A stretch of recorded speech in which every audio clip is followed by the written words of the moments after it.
नमस्कार, स्वागत है आपका न्यूज ब्लास्ट नेशनल में। आपके साथ मैं हूं श्वेता मिश्रा अवस्थी। चलिए सबसे पहले खबरों को विस्तार से देखते हैं। अहम खबर से रूबरू करा। 8वीं बार बिहार के मुख्यमंत्री नीतीश कुमार बने हैं और नीतीश कुमार ने फिर बिहार सीएम पद की शपथ ली है। तेजस्वी यादव ने उप मुख्यमंत्री पद की शपथ ली। आज तेजस्वी ने दूसरी बार उप मुख्यमंत्री पद की शपथ ली है। राज्यपाल फागू चौहान ने दोनों को शपथ दिलाई और आज किसी भी मंत्री ने पद की शपथ नहीं ली। आज सिर्फ मुख्यमंत्री और उप मुख्यमंत्री पद की शपथ ली है। जहां नीतीश कुमार ने मुख्यमंत्री पद की शपथ ली तो वहीं उप मुख्यमंत्री पद की शपथ तेजस्वी यादव ने ली। 8वीं बार जब बिहार के मुख्यमंत्री बने हैं नीतीश कुमार।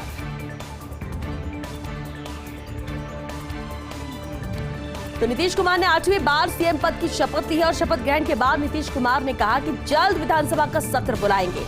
पिछले 2 महीने से हालात ठीक नहीं थे। बीजेपी ने अपमानित किया। हमारी पार्टी के साथ बीजेपी का रवैया ठीक नहीं था। बीजेपी के रवैये से जेडीयू नेता खुश नहीं थे। समय आने पर जनता को सब कुछ बताएंगे। बीजेपी के साथ जाने पर हमारी सीटें कम हुई। चुनाव के बाद मैं सीएम नहीं बनना चाहता था, लेकिन दबाव था। अटल बिहारी वाजपेयी जी हमसे बहुत प्रेम करते थे। वाजपेयी जी के स्नेह को कभी भूल नहीं सकता। 2024 के लिए सब लोग तैयार हो जाए। 2024 के लिए मन से एकजुट हो जाए विपक्ष। तो शपथ लेने के बाद यह अहम बातें कही नीतीश कुमार।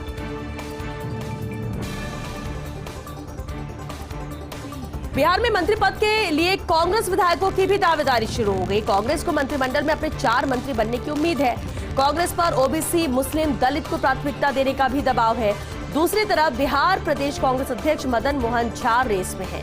कांग्रेस विधायक दल के नेता अजीत शर्मा भी प्रमुख दावेदार हैं। वरिष्ठ नेता विजय शंकर दुबे भी मंत्री बनने की दौड़ में शामिल है और दलित कोटे से राजेश राम के मंत्री बनने की भी संभावना है। मुस्लिम कोटे से शकील अहमद खान मंत्री बन सकते हैं। तो कांग्रेस से भी अब दावेदारी यहां पर तेज हो गई है और उम्मीद यही कांग्रेस जता रही है कि बिहार में जब मंत्रिमंडल विस्तार होगा, जब मंत्रियों के नाम यहां पर फाइनल होंगे तो उसमें कम से कम कांग्रेस से 4 मंत्री बन सकते हैं और ऐसे में दावेदारी भी यहां पर पेश की जा रही है। बिहार भाजपा की प्रेस कॉन्फ्रेंस। भाजपा नेता सुशील मोदी ने कहा, बिहार ने नीतीश को जनादेश नहीं दिया था। 2020 में नीतीश कुमार की हालत बहुत खराब थी। मोदी जी के नाम पर ओबीसी, अति पिछड़ा वोट पड़े। आज अति पिछड़ा वर्ग मोदी के साथ है। बीजेपी ने सहयोगी दलों को कभी नहीं तोड़ा है। जेडीयू को तोड़ भी देते तो सरकार कैसे बनती।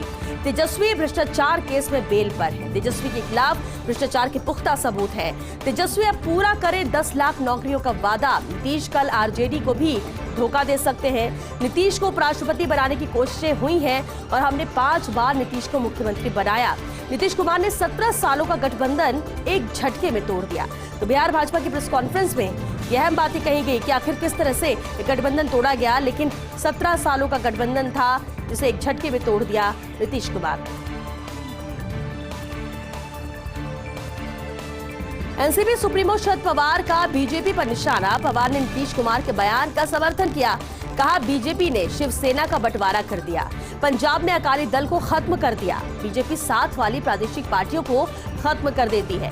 तो जिस तरह से सवाल बीजेपी पर उठाए नीतीश कुमार ने और उसके बाद एनसीपी सुप्रीमो शरद पवार ने भी बीजेपी पर निशाना साधा। कहा कि पवार ने नीतीश कुमार के बयान का यहाँ पर समर्थन किया पवार ने और साथ ही कहा कि बीजेपी ने शिवसेना का भी बंटवारा कर दिया। पंजाब में अकाली दल को खत्म कर दिया। बीजेपी साथ वाली प्रादेशिक पार्टियों को खत्म कर देती है। टाइम्स ऑफ इंडिया का संपादकीय ब्रेकअप इन बिहार। बिहार में नया गठबंधन बनने से विपक्ष मजबूत हुआ है। बहुत पुरानी पड़ गई है। नीतीश कुमार के सुशासन बाबू की छवि बिहार में तेजी से जमीन तैयार कर रही थी भाजपा। नीतीश के पास 45 विधायक हैं। सत्ता की चाबी उन्हीं के पास है। नीतीश कुमार के फैसले का राष्ट्रीय स्तर पर भी असर हुआ है। जेडीयू और आरजेडी को अपना पिछला रिकॉर्ड भी देखने की जरूरत है। बिहार में कब बनेगी सुशासन की स्थिति, इसका इंतजार सभी को है।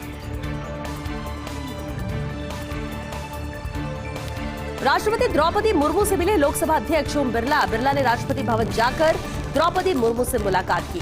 स्पीकर बिरला ने राष्ट्रपति मुर्मू को इसे लेकर जानकारी दी है। स्पीकर बिरला ने लोकसभा के मानसून सत्र की जानकारी दी और इस दौरान अन्य विषयों पर भी दोनों के बीच वार्ता हुई है, चर्चा हुई है।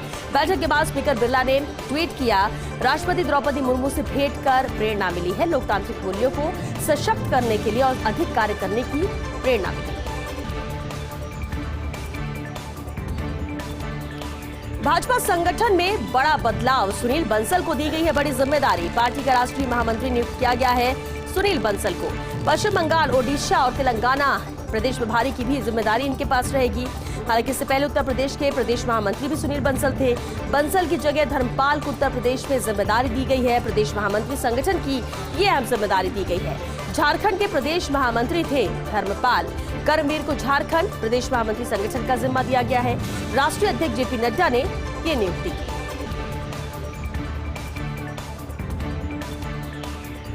सत्येंद्र जैन की मानसिक स्थिति को लेकर दिल्ली हाई कोर्ट में याचिका लगाई गई है। मनी लॉन्ड्रिंग में फंसे सत्येंद्र जैन की मानसिक स्थिति पर मेडिकल बोर्ड बिठाने, विधानसभा से निलंबित करने की मांग को लेकर दायर की गई है ये याचिका। आगामी 16 अगस्त को हो सकती है मामले पर सुनवाई। मनी लॉन्ड्रिंग मामले में पूछताछ के दौरान मानसिक स्थिति ठीक नहीं होने की बात भी कह चुके। कोर्ट में दिए गए उनके बयान के आधार इसे बनाकर ही ये याचिका दायर की गई है।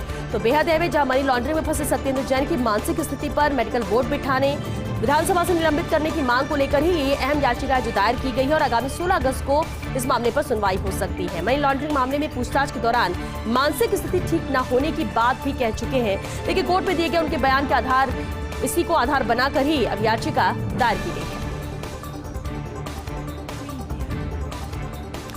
नुपुर शर्मा पर दर्ज सभी FIR Delhi transfer. Supreme court ने कहा सभी मामले दिल्ली पुलिस देखेगी। जांच पूरी होने तक नुपुर की गिरफ्तारी पर रोक रहेगी। नुपुर शर्मा ने जान के खतरा बताते हुए सुप्रीम कोर्ट में याचिका दायर की थी। इसमें कई राज्यों में दर्ज की गई एफआईआर को ट्रांसफर करने की मांग की गई थी। जस्टिस सूर्यकांत और जेबी पारदीवाला की स्पेशल बेंच में इसे लेकर सुनवाई हुई है और सभी मामलों को ट्रांसफर किया गया है।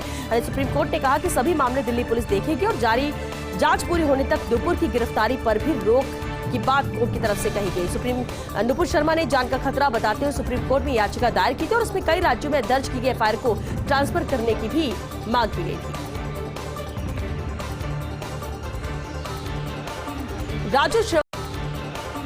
राजू श्रीवास्तव को हार्ट अटैक, जिम में वर्कआउट करते हुए गिर पड़े थे पॉपुलर कॉमेडियन। दिल्ली के एम्स अस्पताल में राजू को भर्ती कराया गया है। राजू श्रीवास्तव का इलाज जारी है, फिलहाल स्थिर बताई जा रही है राजू की हालत। प्राप्त जानकारी के मुताबिक राजू के दिल में कई ब्लॉकेज है। डॉक्टर ने पिछली मेडिकल रिपोर्ट देखने के बाद एंजियोग्राफी करने का फैसला लिया है। हार्ट अटैक आने के बाद ही राजू श्रीवास्तव को एम्स में भर्ती किया गया है। जिम में वर्कआउट करते समय अचानक ही कॉमेडियन राजू श्रीवास्तव गिर पड़े, जिसके बाद एम्स अस्पताल में उन्हें भर्ती किया गया है।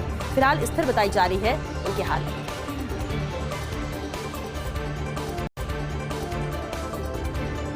एयरलाइनों को विदेश जाने वाले यात्रियों की सूचना देनी जरूरी होगी।